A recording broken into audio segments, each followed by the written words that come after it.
আসসালামু আলাইকুম, স্বাগতম বিবিসি সংবাদে। আমি মোহাম্মদ রাকিব। আজকের সব আন্তর্জাতিক খবর নিয়ে হাজির হয়েছি। শুরুতেই জানিয়ে দিব সংবাদ শিরোনাম, তারপর বিস্তারিত। সুপারসনিক মিসাইলে সাজছে ইরান, শঙ্কায় মার্কিন নৌবাহিনী।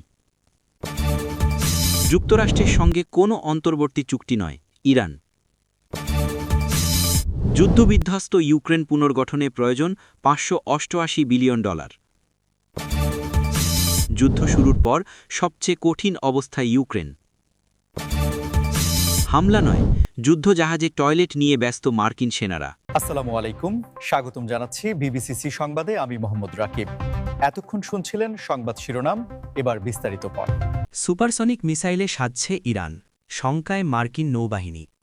এই খবরটি সত্যিই গভীর উদ্বেগ সৃষ্টি করছে আন্তর্জাতিক মহলে, বিশেষ করে মধ্যপ্রাচ্যে মার্কিন সামরিক উপস্থিতির পরিপ্রেক্ষিতে।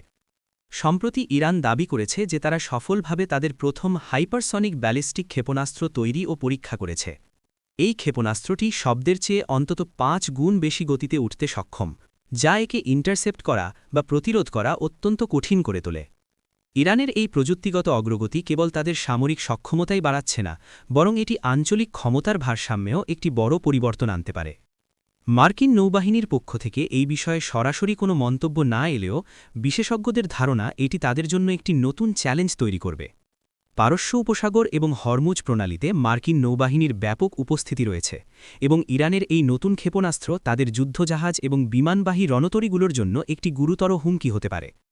হাইপারসনিক ক্ষেপণাস্ত্রের প্রধান বৈশিষ্ট্য হল এর গতি এবং ম্যানুভারেটিলিটি। সাধারণ ব্যালিস্টিক ক্ষেপণাস্ত্রের গতিপথ অনেকটা অনুমানযোগ্য হলেও হাইপারসনিক ক্ষেপণাস্ত্র উড্ডয়নের সময় তার গতিপথ পরিবর্তন করতে পারে, যা রাডার সিস্টেমের পক্ষে ট্র্যাক করা প্রায় অসম্ভব করে তোলে। এর ফলে যে কোনো প্রতিরক্ষা ব্যবস্থা ভেদ করে লক্ষ্যবস্তুতে আঘাত হানার সম্ভাবনা অনেক বেড়ে যায়। ইরান দীর্ঘদিন ধরে তাদের ক্ষেপণাস্ত্র কর্মসূচিকে নিজেদের প্রতিরক্ষা নীতির একটি অবিচ্ছেদ্য অংশ হিসাবে দেখে আসছে। তাদের যুক্তি হল এই অঞ্চলের ক্রমবর্ধমান উত্তেজনা এবং পশ্চিমা দেশগুলোর সামরিক উপস্থিতি তাদের নিজেদের সুরক্ষার জন্য এই ধরনের উন্নত প্রযুক্তির প্রয়োজন। তবে যুক্তরাষ্ট্র এবং তার মিত্ররা ইরানের এই কর্মসূচিকে আঞ্চলিক স্থিতিশীলতার জন্য হুমকি হিসাবে দেখছে, এবং তারা আশঙ্কা করছে যে এই প্রযুক্তি মধ্যপ্রাচ্যে একটি নতুন অস্ত্র প্রতিযোগিতা শুরু করতে পারে। বিশেষ করে ইসরায়েল, সৌদি আরব এবং সংযুক্ত আরব আমিরাতের মতো দেশগুলো, যারা যুক্তরাষ্ট্রের ঘনিষ্ঠ মিত্র, তারা এই উন্নয়নে বিশেষভাবে চিন্তিত।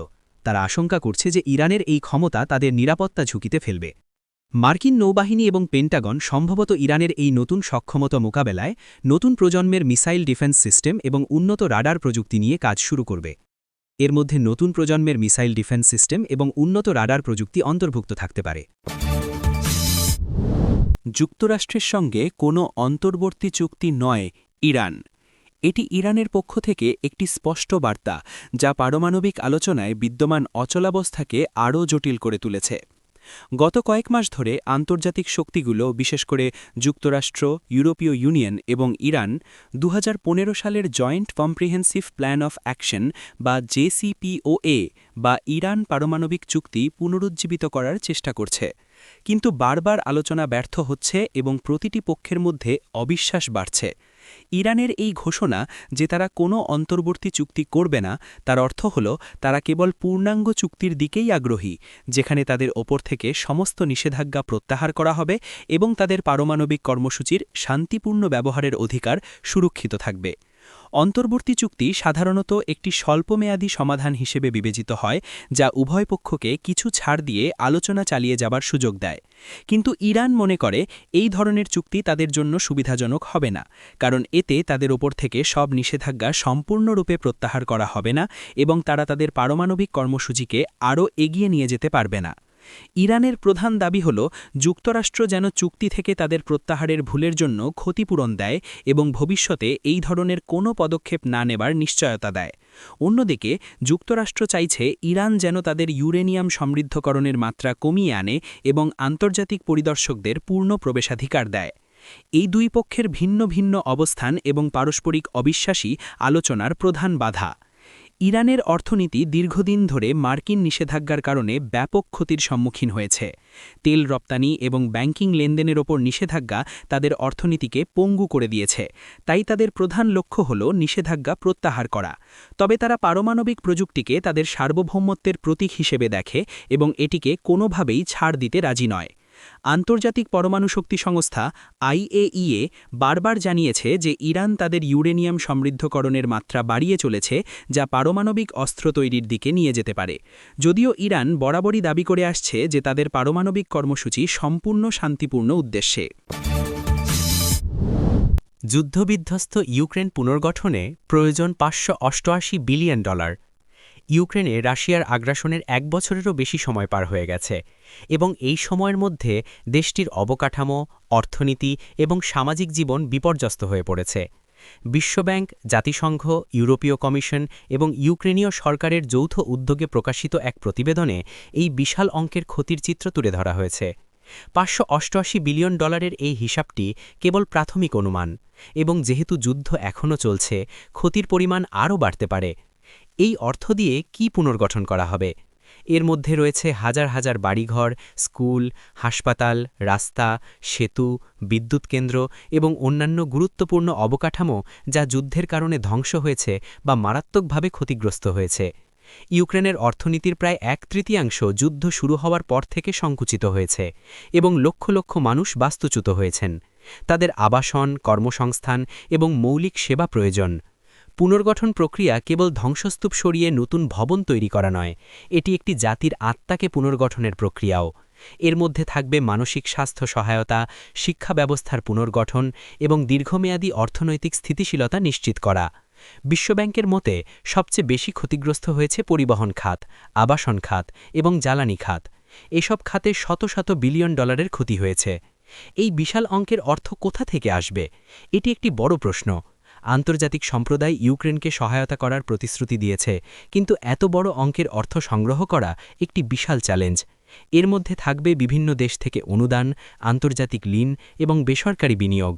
কিছু বিশেষজ্ঞ মনে করেন রাশিয়ার জব্দকৃত সম্পদ ব্যবহার করে ইউক্রেনের পুনর্গঠনে সহায়তা করা যেতে পারে, তবে এটি একটি জটিল আইনি এবং রাজনৈতিক প্রক্রিয়া।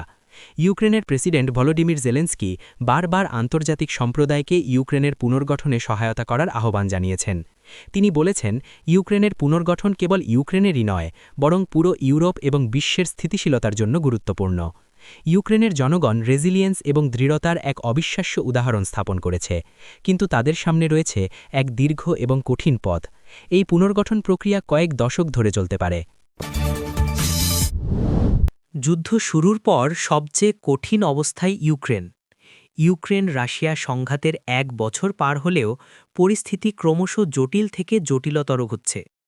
সম্প্রতি ইউক্রেনীয় কর্মকর্তারা এবং সামরিক বিশ্লেষকরা জানিয়েছেন যে যুদ্ধ শুরুর পর থেকে দেশটি এখন সবচেয়ে কঠিন সামরিক এবং মানবিক পরিস্থিতির মুখোমুখি।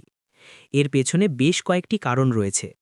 প্রথমত, রাশিয়ার পক্ষ থেকে তীব্র হামলা অব্যাহত রয়েছে, বিশেষ করে পূর্বাঞ্চলের বাখমুত এবং দোনেৎস্ক অঞ্চলে। ইউক্রেনীয় বাহিনী প্রবল প্রতিরোধ গড়ে তুললেও দীর্ঘদিনের এই যুদ্ধ তাদের রসদ এবং জনবলের ওপর চাপ সৃষ্টি করছে। দ্বিতীয়ত, পশ্চিমা দেশগুলোর সামরিক সহায়তা পৌঁছাতে কিছুটা দেরি হচ্ছে, যা ইউক্রেনের প্রতিরক্ষা ব্যবস্থাকে দুর্বল করে দিচ্ছে। ইউক্রেনের প্রেসিডেন্ট ভলোদিমির জেলেন্সকি বারবার তার মিত্র দেশগুলোকে দ্রুত অস্ত্র ও গোলাবারুদ পাঠানোর আহ্বান জানিয়েছেন। শীতকালীন মাসগুলোতে রাশিয়ার ক্রমাগত মিসাইল এবং ড্রোন হামলা ইউক্রেনের জ্বালানি অবকাঠামোকে মারাত্মকভাবে ক্ষতিগ্রস্ত করেছে, যার ফলে লক্ষ লক্ষ মানুষ বিদ্যুৎ এবং গরম পানির অভাবে ভুগছেন। এতে মানবিক সংকট আরও তীব্র হয়েছে। হাসপাতালগুলো বিদ্যুৎ সংকটে ভুগছে এবং সাধারণ মানুষের জীবনযাত্রা ব্যাহত হচ্ছে। এছাড়াও ইউক্রেনের অর্থনীতিতে যুদ্ধের প্রভাব মারাত্মক। দেশটির জিডিপি উল্লেখযোগ্যভাবে কমেছে এবং মুদ্রাস্ফীতি বাড়ছে। লক্ষ লক্ষ মানুষ দেশ ছেড়ে পালিয়েছেন এবং যারা রয়ে গেছেন তাদের অনেকেই বেকার হয়ে পড়েছেন। এর ফলে সামাজিক অস্থিরতা বাড়ছে। সামরিক দৃষ্টিকোণ থেকে রাশিয়ার লক্ষ্য হল ইউক্রেনের পূর্বাঞ্চল সম্পূর্ণরূপে দখল করা এবং কৌশলগতভাবে গুরুত্বপূর্ণ শহরগুলোকে নিয়ন্ত্রণে আনা। ইউক্রেনীয় বাহিনী মরিয়া হয়ে প্রতিরোধ করলেও তাদের সীমিত সম্পদ এবং সামরিক সরঞ্জাম নিয়ে দীর্ঘমেয়াদী যুদ্ধ চালিয়ে যাওয়া কঠিন হয়ে পড়ছে। পশ্চিমা দেশগুলো ইউক্রেনকে সামরিক সহায়তা দিলেও তাদের মধ্যেও কিছুটা দ্বিধা দেখা যাচ্ছে, বিশেষ করে উন্নত যুদ্ধবিমান এবং দূরপাল্লার ক্ষেপণাস্ত্র সরবরাহের ক্ষেত্রে। এই পরিস্থিতিতে ইউক্রেনের জনগণের মনোবল ধরে রাখা একটি বড় চ্যালেঞ্জ। তারা প্রতিদিন অনিশ্চয়তা এবং আতঙ্কের মধ্যে জীবনযাপন করছে। আন্তর্জাতিক মানবাধিকার সংস্থাগুলো জানিয়েছে যে যুদ্ধের কারণে বেসামরিক মানুষের ওপর ব্যাপক দুর্ভোগ নেমে এসেছে। শিশুদের শিক্ষা ব্যাহত হচ্ছে এবং মানসিক স্বাস্থ্যের ওপর দীর্ঘমেয়াদী প্রভাব পড়ছে। হামলা নয়, যুদ্ধজাহাজের টয়লেট নিয়ে ব্যস্ত মার্কিন সেনারা। এই শিরোনামটি প্রথম শুনে কিছুটা হাস্যকর মনে হতে পারে, কিন্তু এটি একটি গভীরতর সমস্যাকে নির্দেশ করে যা মার্কিন সামরিক বাহিনীর মধ্যে মাঝে মাঝে দেখা যায়। অপ্রয়োজনীয় আমলাতান্ত্রিক জটিলতা এবং অপ্রধান বিষয়গুলিতে অতিরিক্ত মনোযোগ। সাম্প্রতিক একটি প্রতিবেদনে উঠে এসেছে যে মার্কিন নৌবাহিনীর যুদ্ধজাহাজগুলিতে টয়লেট মেরামত এবং রক্ষণাবেক্ষণের জন্য বিপুল পরিমাণ অর্থ ও সময় ব্যয় হচ্ছে। এই বিষয়টি এমন সময় আলোচনায় এসেছে যখন আন্তর্জাতিকভাবে সামরিক ক্ষমতা এবং কৌশলের উপর ব্যাপক জোর দেওয়া হচ্ছে। যেখানে ইরান এবং অন্যান্য দেশগুলি তাদের সামরিক প্রযুক্তি উন্নত করছে, সেখানে মার্কিন সেনারা এমন একটি মৌলিক এবং দৈনন্দিন সমস্যা নিয়ে হিমশিম খাচ্ছে যা প্রশ্ন তোলে তাদের প্রস্তুতির বিষয়ে। যুদ্ধজাহাজের টয়লেটগুলি সমুদ্রের নোনা জল এবং ক্রমাগত ব্যবহারের কারণে প্রায়শই নষ্ট হয়ে যায়, কিন্তু সমস্যা হল এই মেরামতের প্রক্রিয়া অত্যন্ত জটিল এবং সময় সাপেক্ষ। অনেক সময় দেখা যায় একটি ছোট মেরামতের জন্য প্রয়োজনীয় যন্ত্রাংশ এবং বিশেষজ্ঞ কর্মী পেতে মাসের পর মাস লেগে যায়। এই কারণে অনেক যুদ্ধজাহাজে বেশ কয়েকটি টয়লেট অকেজো অবস্থায় পড়ে থাকে, যা সেনাদের দৈনন্দিন জীবনকে কঠিন করে তোলে এবং তাদের মনোবলের ওপর নেতিবাচক প্রভাব ফেলে। এর ফলে সেনারা অপ্রয়োজনীয় চাপ এবং হতাশায় ভোগেন, যা তাদের মূল দায়িত্ব পালনে বাধা সৃষ্টি করতে পারে। পেন্টাগন এবং মার্কিন নৌবাহিনীর পক্ষ থেকে এই সমস্যা সমাধানে বিভিন্ন উদ্যোগ নেওয়া হয়েছে, তবে আমলাতান্ত্রিক জটিলতা এবং বাজেটের সীমাবদ্ধতার কারণে তা পুরোপুরি কার্যকর হয়নি। এই ঘটনাটি কেবল টয়লেট মেরামতের মধ্যেই সীমাবদ্ধ নয়, বরং এটি মার্কিন সামরিক বাহিনীর বৃহত্তর রক্ষণাবেক্ষণ এবং সাপ্লাই চেইন সমস্যার একটি প্রতীক।